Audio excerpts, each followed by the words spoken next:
a este tema que no es, digamos, afín a todos, unos pocos. Entonces se los agradezco mucho. Mi nombre es Cristian Vera. De pronto ya nos hemos visto muchas veces por las escalas, en el ascensor, por los pasillos. Y la función que tengo acá en la Clínica Bolivariana es ser docente de ustedes en toda esta área de investigación. Entonces, ¿qué les traigo en la primera diapositiva? Antes de comenzar con el tema de hoy, que son tipos de estudios, les traigo esta primera diapositiva en donde habla de cómo hacemos investigación acá en la clínica. ¿Sí?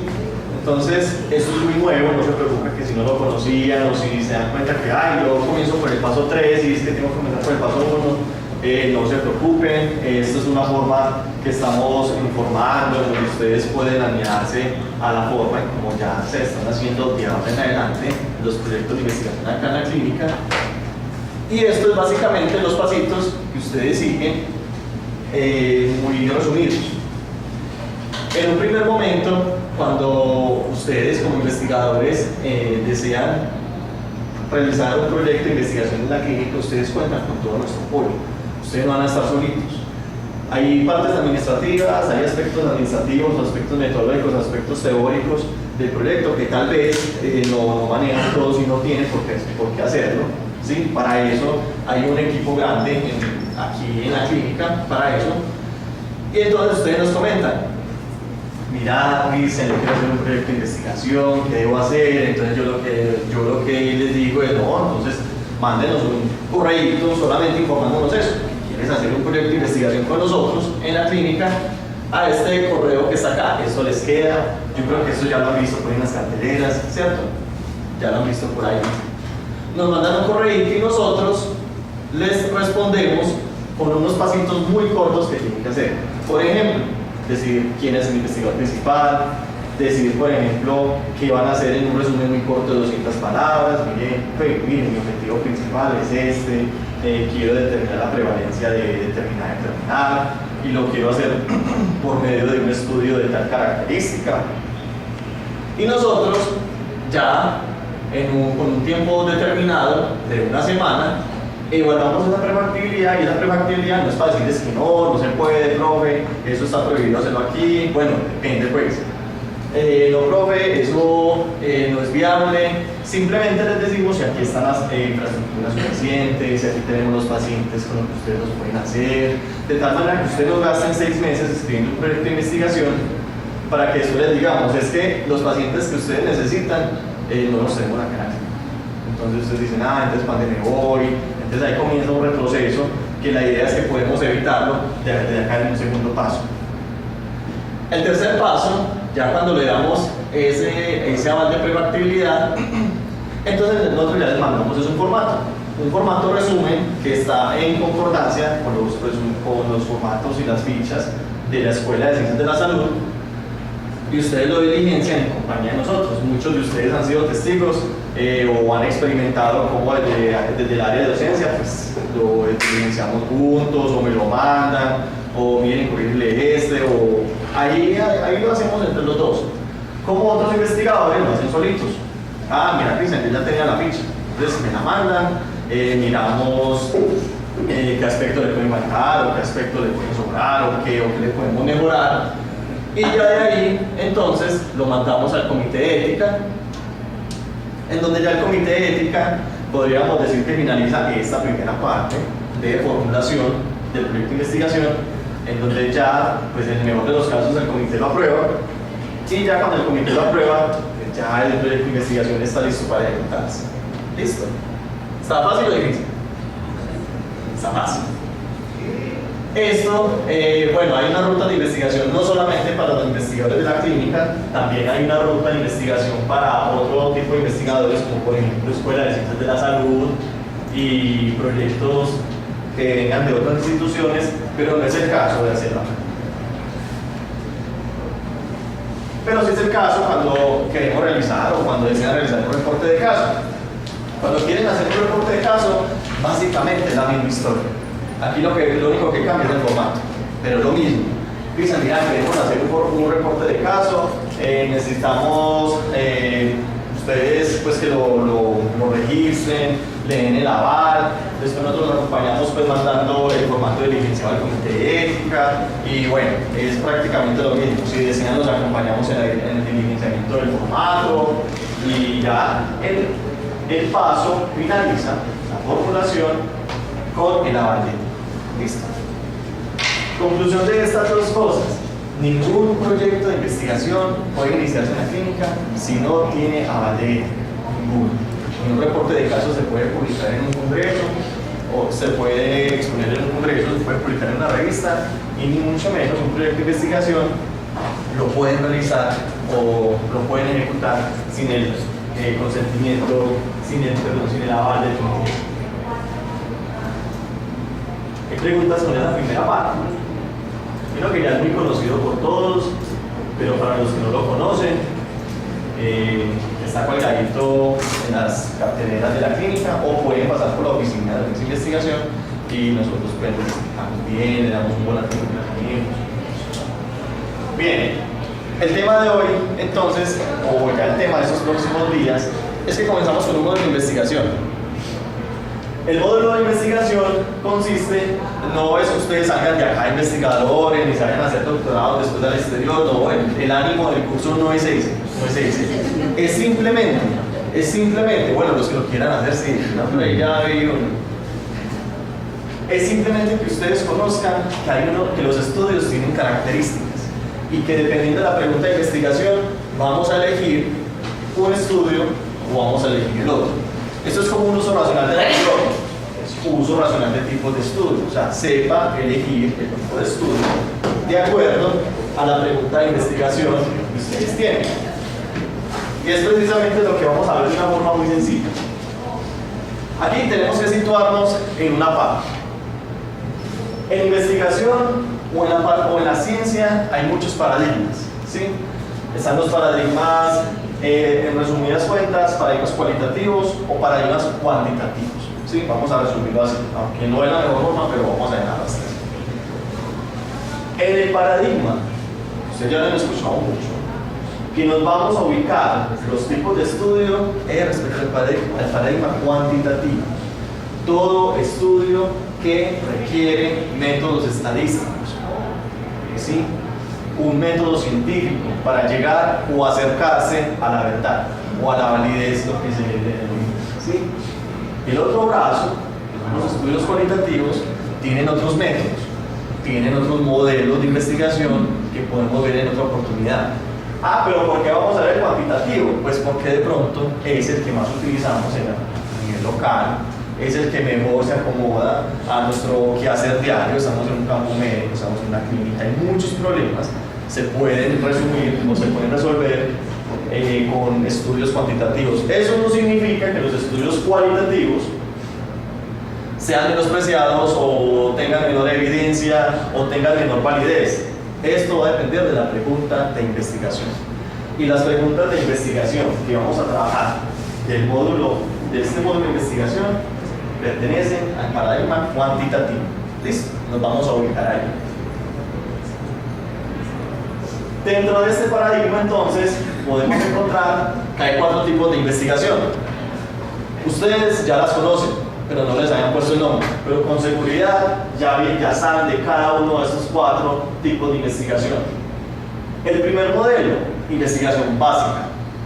La investigación básica no significa que sea fácil, al contrario, es la investigación que se lleva a cabo con modelos celulares, con modelos inmunológicos, que se lleva a cabo a nivel experimental en el laboratorio, en donde quieren determinar, de pronto han leído alguna parte, alguna vía metabólica, cómo nacen las vacunas, cuando se realizan en un primer momento, investigación básica, cuando trasciende un montón de procesos investigativos y llega hasta la cúspide de un ensayo clínico.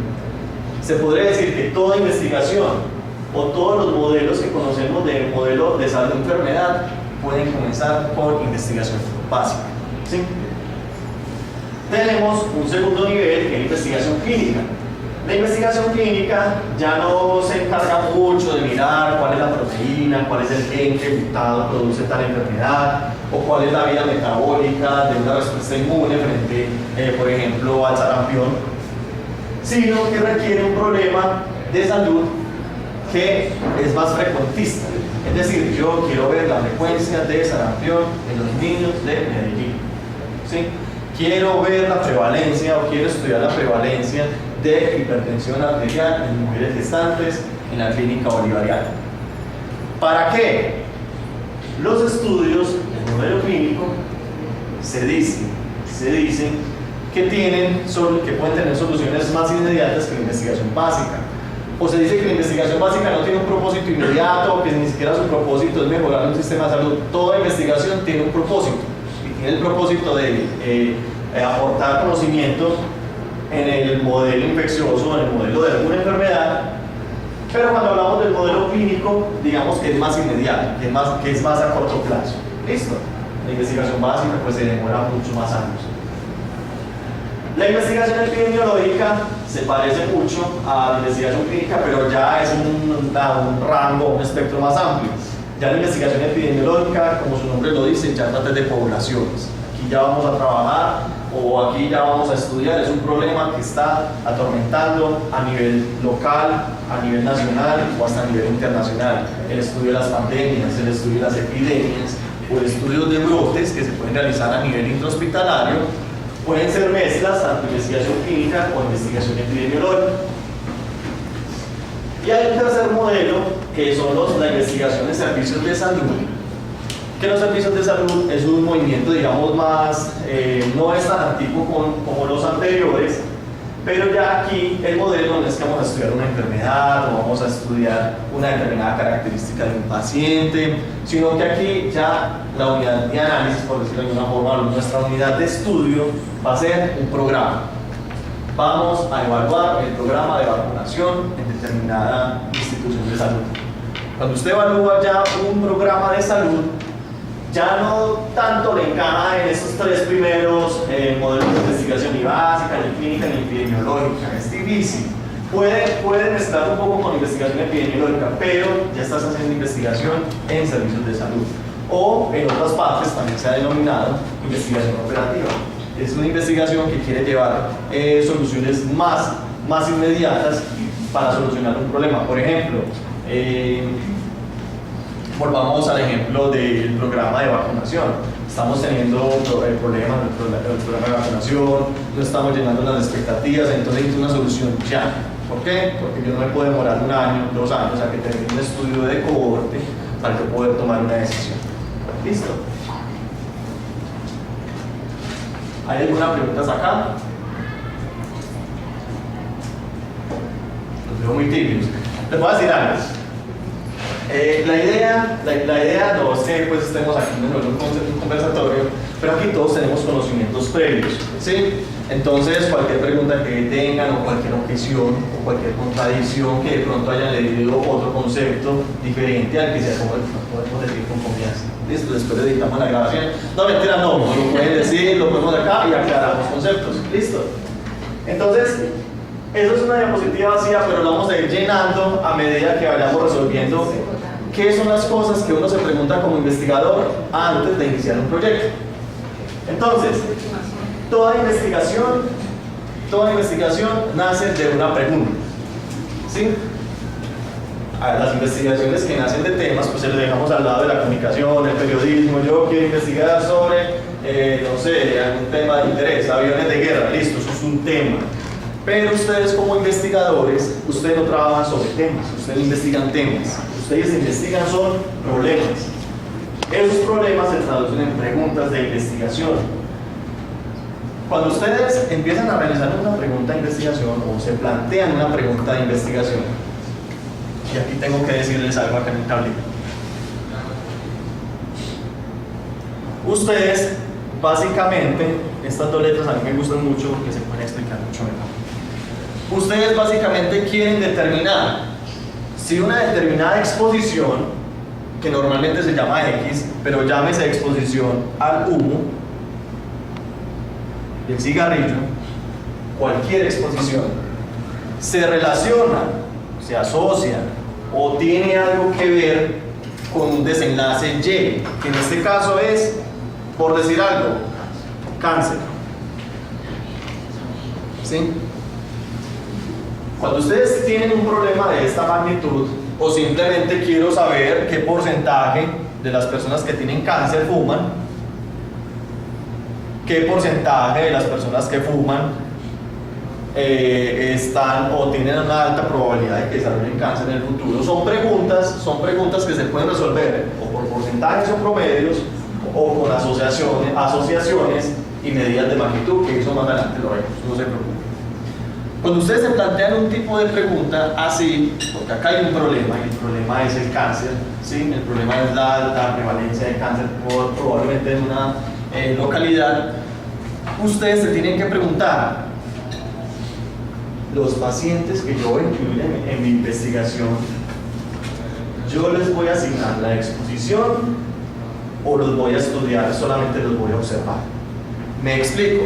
Si ustedes quieren hacer un estudio en donde determinen frecuencias o asociaciones del humo con el cáncer, ustedes se tienen que preguntar si ustedes van a coger un grupo de pacientes y los van a poner a fumar o los van a poner en exposición al humo, o simplemente se van a ir para el bar de la esquina en donde hay un grupo de fumadores ahí y eso les dice, ¿quieren participar en un proyecto de investigación? Sí, ¿dónde le firmamos? Fírmenme aquí y yo les empiezo a observar. No les voy a decir nada, yo los empiezo a observar, sus hábitos de vida, ustedes qué comen, ustedes cuántos cigarrillos al día se fuman y todo eso yo los empiezo a observar. Pero hay otra posibilidad, es que ustedes cojan un grupo de señoras que están yendo a la iglesia y dicen, venga, yo los encierro aquí y cada uno se me va a fumar 5 paquetes por cigarrillo diario. ¿Sí? ¿Eso es ético? No, obviamente no es ético. Entonces por eso, y gracias a Dios, existen los estudios, dos clases de estudios. Los estudios observacionales, que podría decirse que es el ejemplo en donde yo voy a observar el grupo de fumadores. Pero es que usted fuma y su hábito es fumar. Usted va a fumar sí o sí, yo hago la investigación, entonces déjeme, yo lo observo. A ver usted qué está haciendo, usted qué está haciendo de diferente a un grupo que no está fumando. O puede suceder que yo exponga a propósito, esto es un universo paralelo, pero no se les ocurra pues, poner un ejemplo de eso en un proyecto de investigación de ustedes, listo. Entonces eso es asumiendo que eso se puede hacer, pero no se puede hacer. En donde en un estudio experimental yo voy a asignar la exposición, listo. Entonces el primer mensaje es, cuando se plantea una pregunta de investigación, yo me tengo que contestar, la exposición la voy a asignar yo o la voy a observar. Yo es porque les puse un ejemplo malo, pero eso no significa que los estudios experimentales vengan del más allá y que vengan del infierno. No son malos. Hay algunos estudios que necesariamente van a tener o van a necesitar un modelo experimental, como por ejemplo el estudio de un nuevo medicamento. Necesariamente necesitamos exponer a un grupo que lo requiera, pero bajo condiciones controladas. ¿Listo? Y los estudios observacionales, que únicamente, como su nombre indica, observan. ¿Listo? Cuando yo ya determino que únicamente voy a observar las personas que fuman, a ver en cuánto tiempo desarrollan un determinado desenlace, no tiene que ser cáncer, el cuerpo ya va Y. Bueno, esto me traicionó y se me fue para el otro lado. Asumamos entonces que el ejemplo es un grupo de pacientes que yo voy a exponer a determinado factor. No pongamos el humo, que yo ya sé, aquí ya los estoy asustando. Pongamos una exposición que no sea tan estigmatizada. Pongamos un medicamento. Cuando yo tengo un grupo de pacientes, ¿sí?, con determinada característica, que los expongo a un medicamento, yo estoy en el brazo de los grupos experimentales, de los estudios experimentales. Ahora, yo quiero saber si en este grupo de pacientes que están expuestos a medicamentos, por decir algo, voy a poner 100 pacientes, necesito 100 pacientes para yo determinar si lo requieren o no. Yo tengo que definir a quiénes les voy a asignar el medicamento y a quienes no se lo voy a asignar. Es la segunda pregunta que usted se debe hacer como investigador si usted elige un diseño experimental. Cuando usted se pregunta esto, pueden haber dos tipos de respuesta, ¿sí?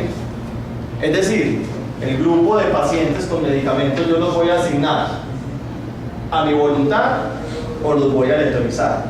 Ejemplo, ¿cuándo no puede suceder eso? Cuando el paciente, si usted no le da ese medicamento, lo más probable que ocurra es que se muera, ¿sí? Porque pacientes que no le podemos quitar un tipo de medicamento, porque si no, su condición médica, su condición de salud va a disminuir y va a tener un desenlace no benéfico. Cuando usted por condiciones médicas no puede asignar la condición aleatoria, usted está frente a un ensayo clínico controlado, pero no la aleatorizó. ¿Listo? En cambio, cuando usted tiene un grupo homogéneo, en donde todos los pacientes son iguales, con distintas condiciones o semejantes clínicamente, usted puede darse el lujo de aleatorizar. Ah, no, pero es que todos los pacientes, digamos que tienen las condiciones, a quién le voy a dar el medicamento y a quién no. Para que usted no le elija ojo y para que usted no lo empiece ahí a elegir este sí, este no, pues ayúdese de métodos aleatorizados. Y entonces estaríamos frente a un ensayo clínico o a un estudio experimental aleatorizado. ¿Listo? Ahora, vayámonos al otro brazo y olvidémonos de los medicamentos. Yo voy a estudiar un grupo de pacientes, que ahora sí, pondría aquí el ejemplo del humo, en donde yo quiero observar qué les pasa a ellos en el tiempo, o quiero observar la prevalencia de fumadores en determinada localidad. Si yo quiero observar únicamente, estamos frente a un estudio observacional.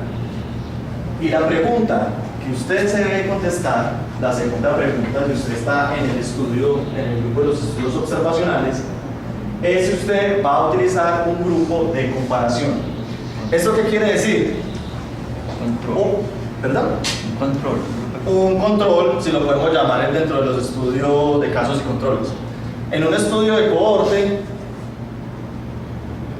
básicamente, que es el modelo por excelencia de los estudios o de la evidencia científica o de modelos de causalidad, usted básicamente tiene dos grupos. Un grupo expuesto, que en este caso, ¿cuál sería el expuesto?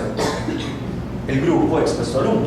Bueno, yo me voy para allí, un grupito de señores que fuman todos los días, que yo sé que están fumando, y simplemente decido observarlos. Si les hago unas preguntitas para llenar una encuesta y luego eso lo analizo.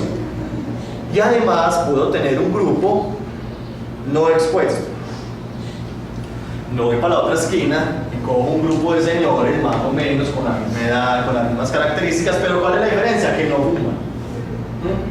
El grupo que no fuma. O sea que ese grupo no está expuesto al humo del cigarrillo. En este caso, eso es precisamente lo que se debe preguntar aquí. Mi estudio tiene la capacidad para yo soportar dos grupos. Uno expuesto a una determinada condición y un grupo no expuesto. Cuando usted se contesta eso, se puede tener también dos opciones: un sí o un no. Y ese sí y ese no es el que determina si su estudio está dentro del campo de los estudios analíticos o de los estudios descriptivos. Cuando usted le dice sí, es porque usted va a tener dos grupos. Si es un estudio de cohorte o es un ensayo clínico, usted va a tener un grupo expuesto al medicamento y un grupo no expuesto al medicamento. Un grupo expuesto al humo de la leña, o al humo del cigarrillo, o al humo de carros, y un grupo no expuesto a estas condiciones. Y estaría dentro de los estudios analíticos. O cuando únicamente, porque no tengo los suficientes recursos, pues únicamente le quito este grupo, únicamente me da para estudiar el grupo de los fumadores, pero estoy dentro del grupo de los estudios descriptivos. ¿Qué hace un estudio analítico diferente a los estudios descriptivos? Que los estudios descriptivos no puedes comparar ni puedes hacer asociaciones. ¿Por qué? Porque te va a hacer falta el grupo que no estuvo expuesto y que también seguramente desencadenó algún tipo de desenlace. Por ejemplo, yo puedo tener un grupo no fumador, pero que en el tiempo me desarrolló cáncer. Eso puede pasar. ¿Puede pasar o no puede pasar? Sí puede pasar. Pero como aquí no lo tenés, no puedes establecer ese nivel de asociación, ni mucho menos irse más adelante al nivel de causalidad. Supongamos que nos vamos para el grupo de los analíticos. O sea que aquí le dibujo otra vez el grupo no expuesto. La otra pregunta que usted se tiene que contestar es ¿cuál será la direccionalidad del estudio? Y aquí esto se refiere a que si yo voy a ir adelante hacia el tiempo, es decir, el presente hacia el futuro, ¿sí? O si se va a ir hacia atrás, vamos a mirar muy detalladamente hoy, pero de manera muy resumida, ¿qué es esto? Esta E y esta D, cuando lo miren en las diapositivas, se refiere a exposición y desenlace. Exposición y desenlace, en donde los estudios de cohortes, los estudios experimentales, en este brazo, van hacia adelante en el tiempo. Los estudios de casos y controles, es otro ejemplo, van hacia atrás. Es decir, yo ya no voy a partir de las personas que están expuestas y no expuestas al humo, sino que parto de las personas que tienen cáncer y me pregunto si esas personas que tenían cáncer se expusieron. O sea, me voy del caso a mirar la exposición. O si usted no tiene tiempo ni recursos, o si su pregunta de investigación no se acomoda a eso, simplemente mida la prevalencia y mida las dos cosas, el desenlace y la exposición en un solo momento, y estaríamos dentro del campo de los estudios transversales. Aquí me faltó algo de los estudios descriptivos y es, por ejemplo, bueno, ya les había dicho que no tienen grupo de comparación, entonces dejémoslo hasta ahí. ¿Cuál es la importancia de que ustedes o que se elija el grupo o el modelo de investigación, el diseño de investigación adecuado? Primero, por parte del investigador, porque va a depender que el estudio se acomoda a su pregunta de investigación. Listo. Hay estudios de investigación que tienen mejor evidencia o que presentan una evidencia más alta que otros. Y el lector es que cuando usted ya lee el estudio como evaluador, como asesor o como simple lector, como par del investigador, usted ya va a leerlo con un sentido más crítico y le va a decir, por ejemplo, si se presentó un estudio retrospectivo, se dice que los estudios retrospectivos por excelencia tienen un sesgo muy grande, tienen sesgo de información o sesgo de memoria, como se podría decir. Entonces ya usted como lector, sabiendo el tipo de estudio que usted está leyendo, usted puede hacer más cuenta y lo puede comprender mejor. Esa es como la importancia de que usted elija un diseño de investigación adecuado. Esta es la pirámide de la que yo les hablaba ahorita, es simplemente una pirámide de la evidencia científica, muy conocidas también por ustedes, en donde vamos a ir desde la base o de los estudios con menor evidencia hasta los estudios con mayor evidencia, que es la cúspide, que en este caso son los ensayos clínicos o los metaanálisis, los estudios de cohorte también. ¿Cuáles tenemos en la base? Tenemos los estudios de reporte de casos, series de casos. ¿Por qué? Porque son estudios que tienen limitaciones metodológicas o que probablemente tienen un sesgo grande de selección. Cuando elegimos, por ejemplo, realizar un reporte de caso, cuando yo veo un caso interesante en un paciente con una característica clínica que puede ser diferente a las demás y que puede ser interesante. Hay un sesgo grande innato, ¿sí? Que tal vez no se den cuenta, pero existe. Es un sesgo grande de selección. Yo estoy eligiendo el paciente. Los estudios que tienen mayor evidencia se van alejando más de esos sesgos. No quiere decir que estén exentos de sesgos. Todos los estudios tienen sesgos y tienen un nivel de error que se puede calcular, pero que al menos se aleje de él. ¿Listo? ¿Por qué los estudios de cohorte, los ensayos clínicos y los metaanálisis en la cúspide? Porque, como les dije ahorita, son estudios que por excelencia evidencian el nivel de causalidad de una enfermedad. ¿Cómo me doy cuenta que el humo puede predisponer a un determinado desenlace, en este caso el cáncer? Porque si yo tengo primero un grupo de expuestos al humo, en el futuro probablemente me desarrolle el cáncer. Muy diferente si yo tengo un grupo de pacientes con cáncer, ¿qué voy a saber yo si se expusieron primero al humo o se expusieron después al humo? Entonces ahí no habría un nivel de causalidad, ni de direccionalidad, ni de temporalidad.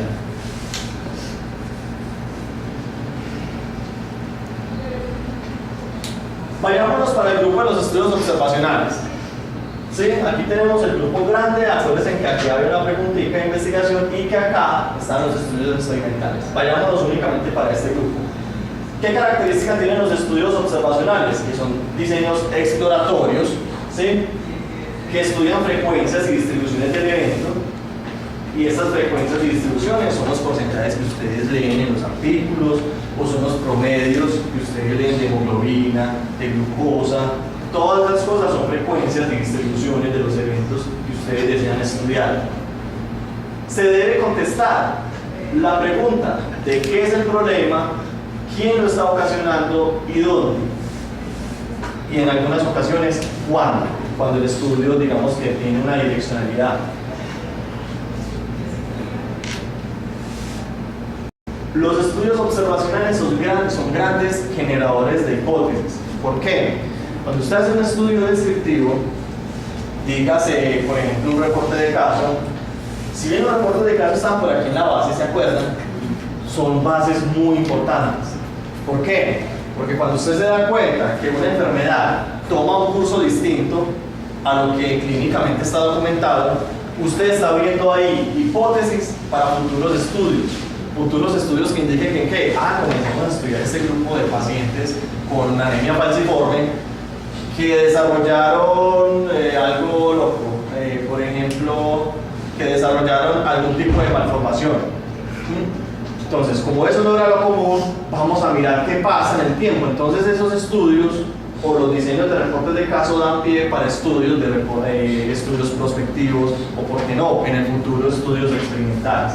Entonces, son muy importantes porque de los estudios observacionales han salido los grandes avances científicos en los modelos o en la historia de la enfermedad, bien sea agudos o crónicos. Son estudios que son necesarios cuando son problemas nuevos, cuando han sido poco explorados o porque persisten vacíos en el conocimiento. Muchas veces los estudios observacionales y más los descriptivos son estigmatizados. ¿Cuál es tu tesis de doctorado? No, estoy haciendo un estudio observacional en donde estoy mirando la frecuencia de esto. Pues es observacional. Te estigmatizan, te dicen que tu estudio es muy sencillo, te dicen que tu estudio es esto, que lo otro, y que la cúspide pueden ser los estudios experimentales. Pues no. La respuesta es que cuando el problema es nuevo, usted no se puede ir a realizar un estudio experimental. Cuando no se conoce la direccionalidad de la asociación o de la causalidad, usted no puede hacer un estudio de cohorte. Usted primero tiene que determinar frecuencias. Usted primero tiene que mirar si el porcentaje de una enfermedad es suficientemente importante como para que se haga un estudio posterior. Algunos de ustedes o algunas otras personas de la clínica han pasado por la oficina de investigación y ¿cuál es el diseño más adecuado? Hagamos un descriptivo primero. ¿Y qué se conoce? No se conocen antes. Hagamos primero, describamos el problema, saquemos el porcentaje y de ahí se pueden salir nuevos estudios. Así que los estudios observacionales no son menos que otros, sino que aquí ya va a depender de su pregunta de investigación. ¿Listo? Pero tienen límites. ¿El límite cuál es? Que usted no puede establecer ni causalidad ni asociación.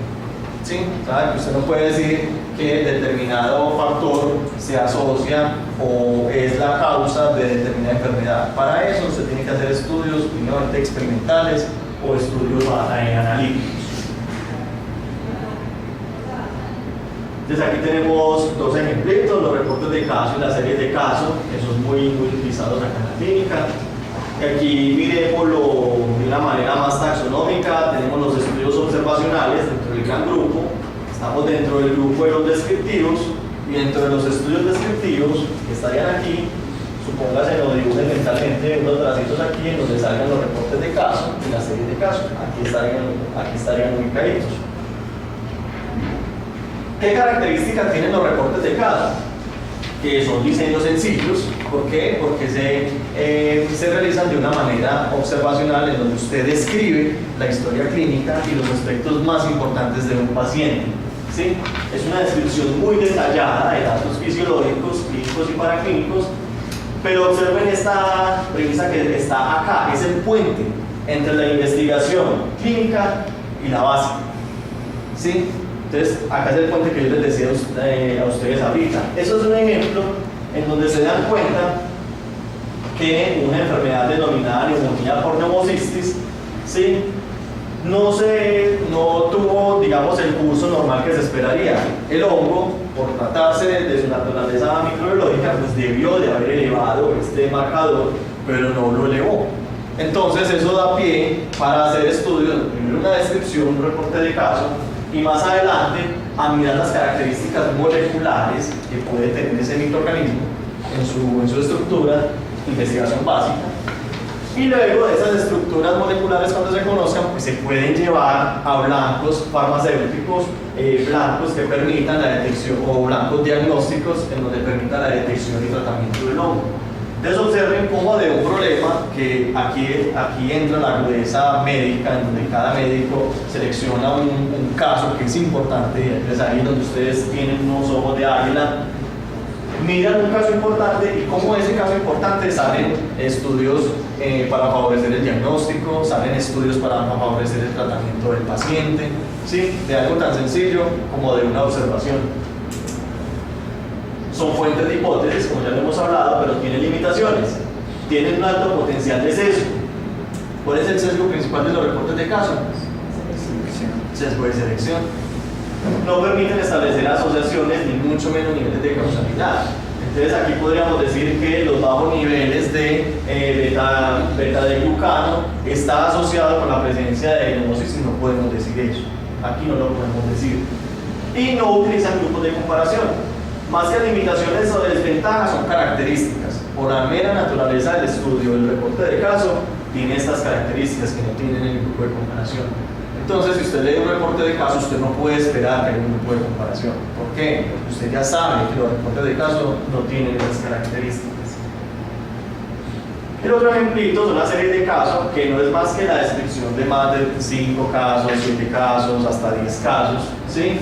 En donde normalmente las series de casos se expresan en una tabla en donde no se sacan frecuencias. Si usted hace una serie de casos, entonces, vamos a sacar el promedio de la edad de esos 10 casos, no lo puede hacer, no es característica de estos estudios, entonces no sería una serie de casos.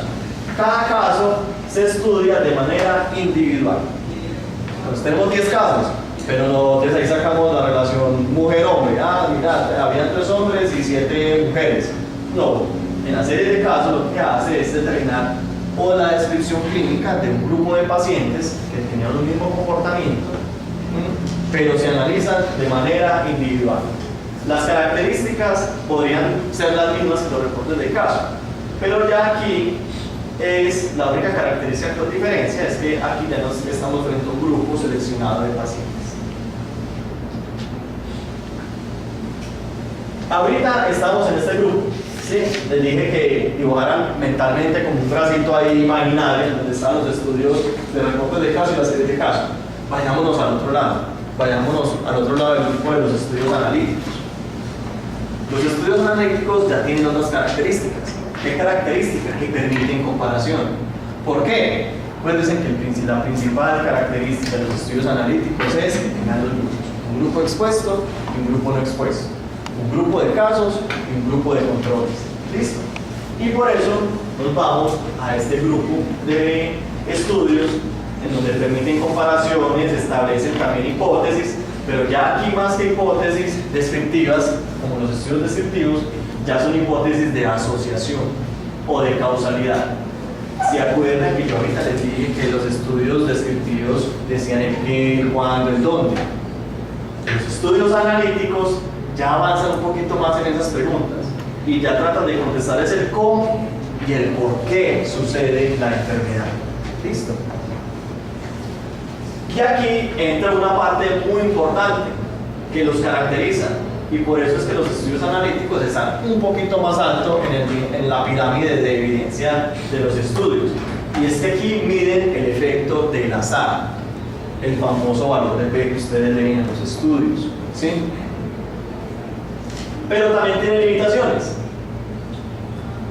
El investigador no puede influir en el fenómeno de interés. Acuérdense del grupo de señores que estamos estudiando allí, en donde usted no le puede decir al paciente: fumate otros 5 cigarrillos a ver qué pasa. Usted no le puede decir eso, porque usted lo que está es observándolo. ¿Listo? Si usted le dice eso, usted ya no está en el grupo de los estudios observacionales, ¿sí? Ya se va a otro grupo de los experimentales y entre otras cosas está haciendo algo muy mal hecho. O no le puede decir: tomate este medicamento de más a ver qué sucede. No. El investigador no puede influir interés. Y entre los estudios analíticos, entonces están los estudios de cohorte, los estudios de casos y controles y los estudios transversales que miden los dos grupos en un solo momento. Aquí están los ejemplos, los que les acabo de decir. Ahora adentrémonos un poquito más a cada uno de ellos. Las características de los estudios transversales, ¿qué es? Este es el mejor gráfico que define un estudio transversal. Es una foto en un solo momento en el tiempo. ¿Listo? En donde usted ahí está midiendo exposición y resultado en una sola medición. Usted está definiendo cuántos fuman y cuántos tienen cáncer en un solo momento. Usted no está definiendo cuántos fuman y en el tiempo cuáles desarrollan cáncer. No, usted lo está haciendo en un solo momento las dos cosas. Pero en ese caso había un grupo comparativo. Entonces, si no hace importe, ¿cuál es la comparación? El grupo comparativo no nace al principio del estudio. El grupo comparativo se va analizando, se va formando cuando usted ya tiene los datos. Usted tiene un grupo de 100 pacientes, ¿sí? Y usted se da cuenta en el análisis, ya en la parte por allá casi final del estudio, que se da cuenta que 50 de ellos tenían un factor de riesgo, un factor asociado, que era que estaban fumando. Fuman. El otro 50 no estaban fumando. Pero eso usted se da cuenta es porque usted lo pregunta. Pero usted no, en un principio usted le elige, voy a tomar 50 que fuman y 50 que no fuman. Usted no determina, tiene un grupo de 100 pacientes en donde después usted tiene eso, se encuentra con eso. Ah, es que yo le pregunté que si fumaban y me dio que el 50% fumaban y no. Además, de esos que fumaban, encontré que 40 tenían un nivel socioeconómico menor a 2. Y que de esos, y de los 50 que no fumaban, encontré que el nivel socioeconómico de esas personas que no fumaban, 60 eran mayores o tenían 3, el estrato 4, el estrato 5. Es decir, esas características usted las va encontrando en el análisis. Usted tiene un grupo de pacientes, digamos, en un solo saco, en donde ya al final del análisis usted empieza a separarlos. Este grupito de pacientes no fumaba, este grupito de pacientes no fumaba. Pero ahí la duda es que no puede escoger los pacientes por el desenlace, No. porque si no sería retrospectivo. Usted ya se está yendo, ya sería otro diseño de estudio. Aquí los coge todos en un solo saco. Es decir, yo los quiero estudiar a todos y quiero mirar el nivel educativo. ¿Sí o no? O sea, yo empiezo y me empiezo a encontrar sorpresas a medida que voy tomando los datos. Pero usted se da cuenta de la parte analítica. Muy diferente a si mi pregunta de investigación es, yo quiero mirar el desenlace o el nivel de vida, la calidad de vida de las personas que tienen nivel socioeconómico hasta universitario. ¿Sí o no? Entonces ya la pregunta de investigación cambia. Y quiero mirar la calidad de vida en un grupo de pacientes o un grupo de participantes con nivel educativo, grado o especialización o subespecialización. Entonces, ¿qué hago en el primer caso? Los cojo a todos y empiezo a separar los niveles educativos universitario, posgrado, su especialización. Pero si tengo el segundo caso, yo lo que tengo que hacer, a ver, levanten la mano los que son de posgrado para arriba. Entonces me levanto y yo, vengan ustedes para acá. Y a ver los de universitario, vengan ustedes para acá y ya empiezo a mirar las características. Es dependiendo de la pregunta de investigación. Por ejemplo, si yo quiero ver en un colegio, por ejemplo en un salón, Sí. quiero ver los niños que estén colonizados por estafilococo. Ajá. Ese me entra ahí, porque no conozco, no voy a coger los que ya Porque tienen. no partes, exacto, porque quieren mirar la frecuencia de colonización por estafilococo, haga un corte, tome una foto en un solo momento y miren quién está colonizado y quién no. Muy diferente, usted quiere saber qué pasa en los colonizados, Entonces ya cojo los que ya están. coja a los colonizados, ya se va por otro diseño. Los estudios transversales, entonces la información de esos grupos de mayor riesgo, yo podría decir que el grupo que fuma pues podrían tener factores asociados a cáncer. Y algo muy importante es que en los estudios transversales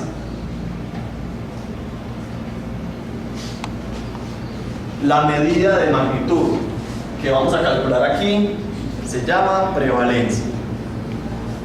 ¿Listo? Dentro de esto hay un montón de cositas internas que podría ser otro tipo de otra clase distinta. Pero quedémonos con este mensaje, que los estudios transversales calculan prevalencias. Listo. Aquí simplemente tenemos un ejemplo como el doctor muy semejante al que nos estaba diciendo cero prevalencia de virus dengue en determinada localidad, en población infantil. Entonces estudiaron un grupo de 6.000 niños, casi 6.000 niños, pero yo no sabía quién era positivo o cero negativo para dengue. Simplemente cogí el grupo de niños en un solo saco, les hice una prueba de laboratorio y ahí lo determiné. ¿Sí? ¿Quién es cero positivo y quién es cero negativo? Pero en un solo momento. Estas son algunas características, ventajas, tiene menor tiempo porque usted no espera seguimientos en estudios como un estudio de cohorte, son estudios económicos porque mide la exposición y el desenlace en un solo momento, identifican enfermedades más frecuentes en la población, generan hipótesis, pero las desventajas no proporcionan relaciones de causalidad, porque como usted mide el desenlace y la exposición en un solo momento, usted no sabe qué fue primero, o la exposición o la enfermedad, ¿sí? O el huevo o la gallina, ¿qué fue primero?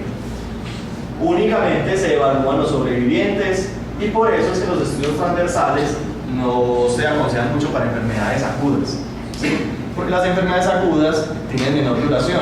Entonces cuando usted haga el estudio hay una mayor probabilidad de que usted coja los que sobrevivieron a la enfermedad o los que ya aliviaron. Pero los que están enfermos probablemente el momento en el que usted tomó la foto no alcanzó a comerlos todos.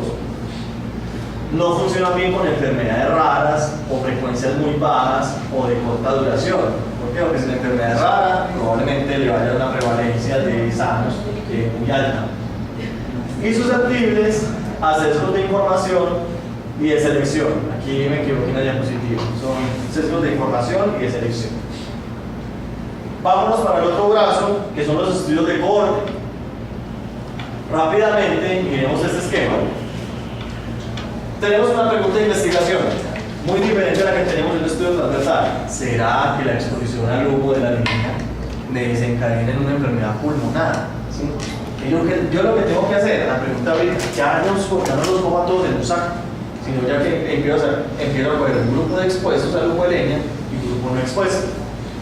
Y esos dos grupos se me convierten en dos brazos de una población total, en donde, como yo les decía ahorita, en el grupo expuestos, yo puedo tener que unos se me enfermaron por una enfermedad pulmonar, pero también puede suceder que los que estando expuestos al humo no se me han enfermado. ¿Por qué? Porque un problema de salud es complejo y no solamente es causado por un solo factor. Puede suceder que yo esté expuesto al humo, pero que no me enferme. Y puede suceder lo contrario, que así yo no esté expuesto al humo de la leña, me puede aparecer una enfermedad pulmonar. Y también puede ocurrir que no me aparece. Si ustedes ven digamos esta direccionalidad, ustedes se dan cuenta que un estudio de cohorte, cuando hablamos de cohorte prospectivo, porque hay estudios de cohorte retrospectivos o cohortes históricas, pero eso es después, eso es en otro momento. Pero cuando se trata de un estudio de cohorte prospectiva, el tiempo va de la exposición al desenlace. Y la medida que se va a calcular acá ya no se llama prevalencia, sino que se llama incidencia. ¿Por qué decimos que la incidencia son los casos nuevos? Porque los dos grupos que usted tenía aquí no tenían enfermedad pulmonar. Y usted los empieza a estudiar desde un determinado momento y se dan cuenta que a medida que pasa el estudio les van apareciendo las enfermedades nuevas. Y eso se llama casos nuevos. Cuando de un grupo que que no tenía la enfermedad, pero estaba expuesto o no estaba expuesto, aparece en el tiempo la enfermedad. Estas son algunas características de los estudios de cohorte. Analizados grupos expuestos y no, comprenden un seguimiento en el tiempo, son útiles para detectar casos nuevos, y esos casos nuevos se les denomina incidencia, y pueden medir fuerza de asociación. La fuerza de asociación en los estudios de cohorte se llama como riesgo relativo. Segundo mensaje: los estudios de cohorte calculan incidencias y riesgo relativo. ¿Listo? Solamente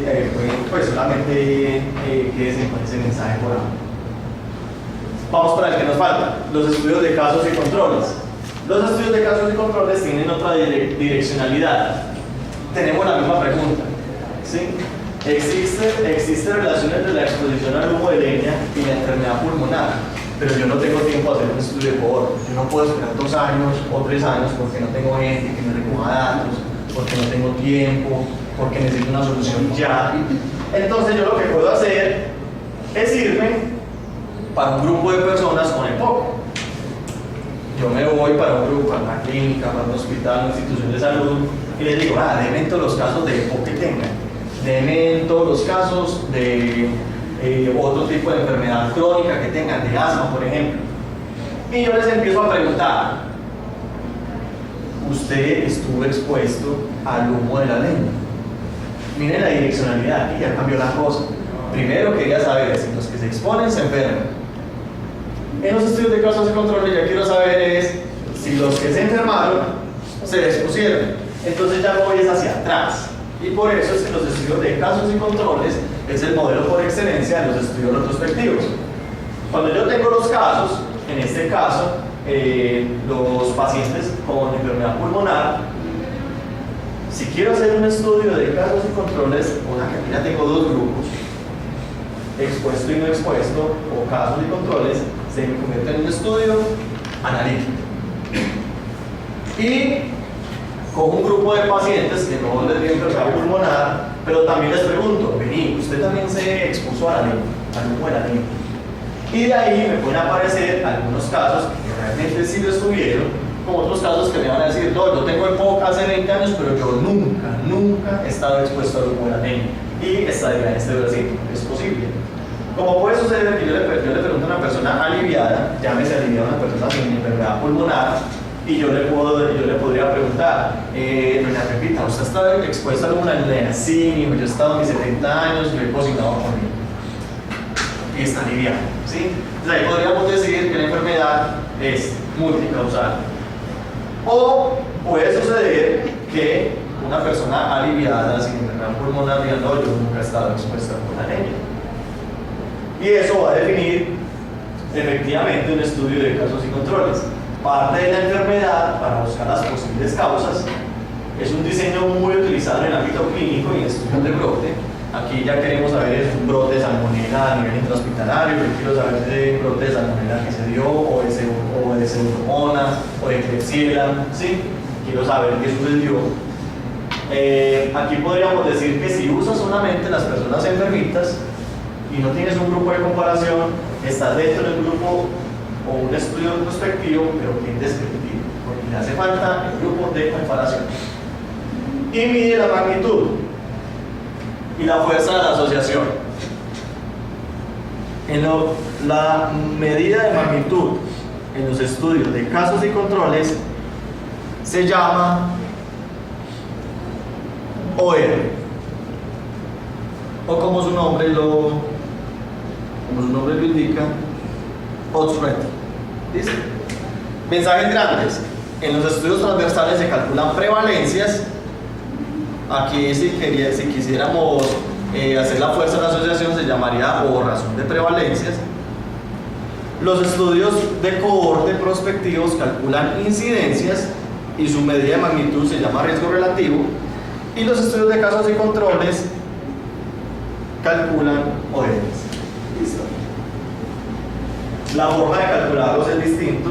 Estas formas de calcular las razones de prevalencia, los riesgos relativos y los ORs son distintos, pero todos se calculan en una tabla 2×2. Y aquí está. Ya esta última parte es el bracito que está ya en este lado, que son los estudios experimentales, que pueden ser de 2 tipos. ¿Se acuerdan que yo les decía que en algunos momentos yo podía aleatorizar? Entonces estaba frente a un estudio controlado y aleatorizado, y dentro de un grupo también que no era necesario hacerlo. Ese es un esquema que nos indica cuál es la gran diferencia entre un estudio de cohorte y un estudio experimental o un ensayo clínico.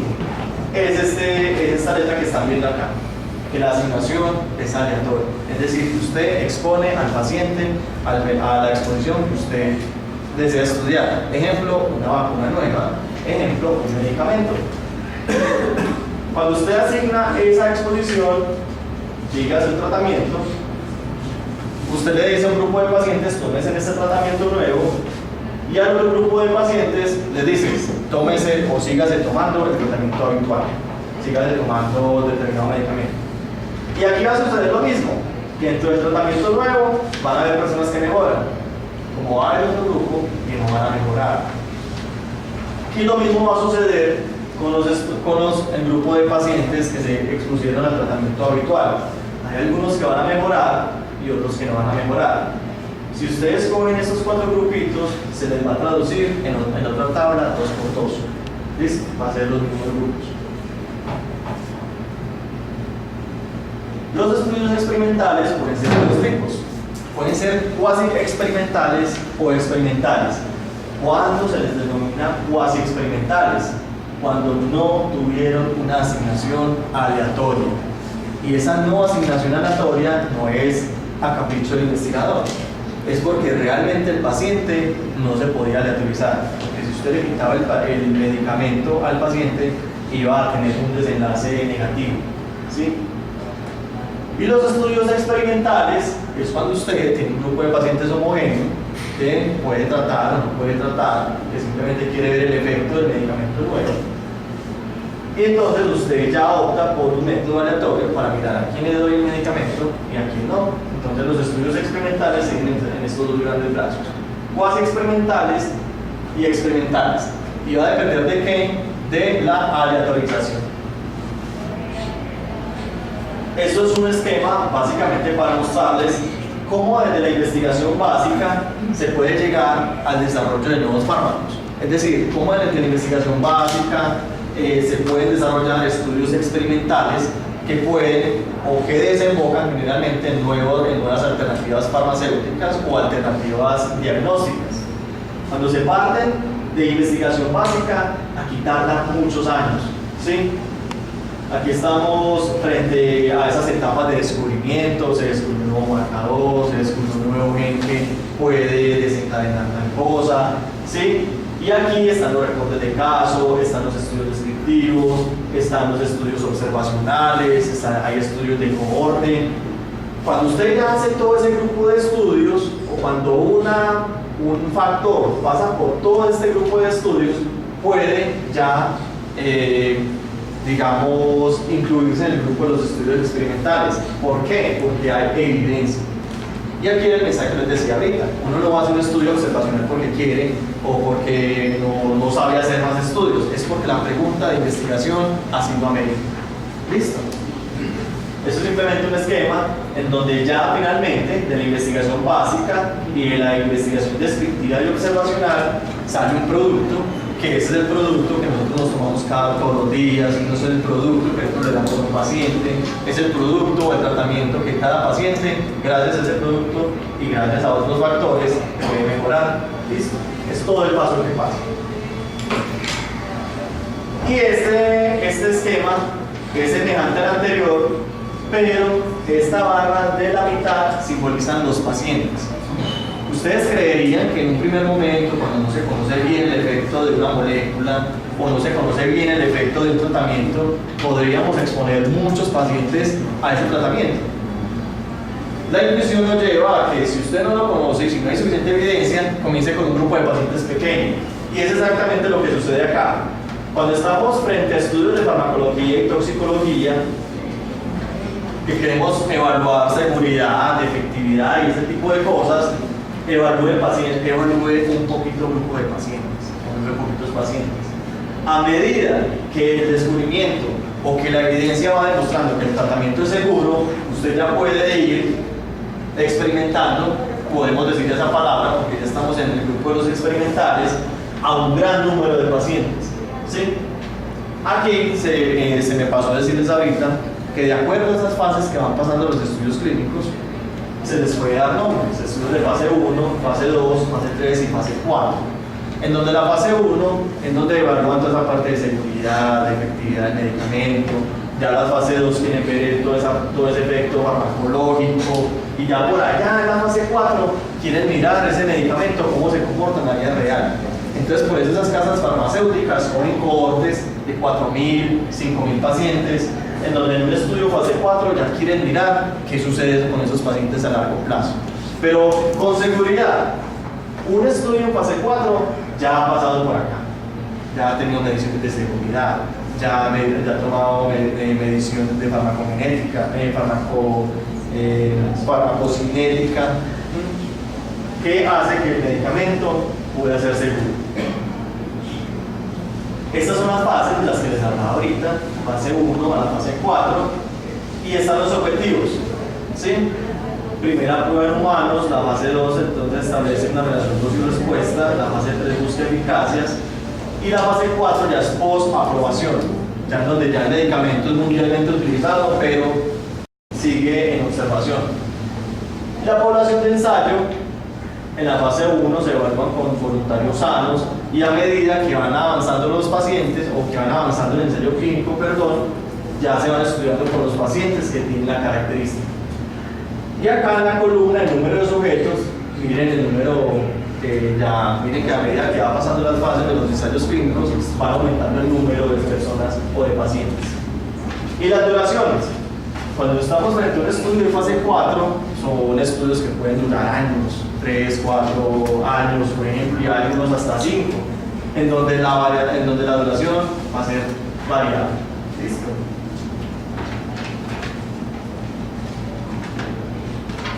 ¿De qué se componen los estudios experimentales? De grupo control, y esto hace que los estudios experimentales tengan un componente muy grande que sea analítico, en donde hay un grupo de pacientes expuestos al medicamento y otro que no.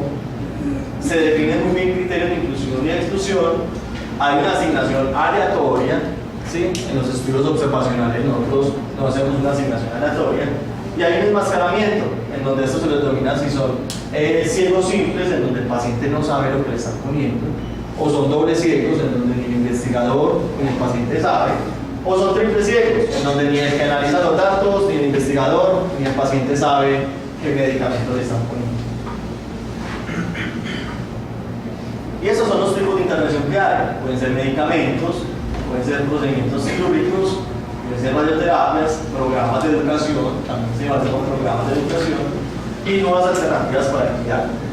Esto es un esbozo grande, eso es un brochazo grande a todo este diseño de los estudios, pero ¿cuál es la intención? De que sepan que existe y que sepan de que dependiendo de la pregunta de investigación, vamos a definir qué diseño de investigación se puede elegir.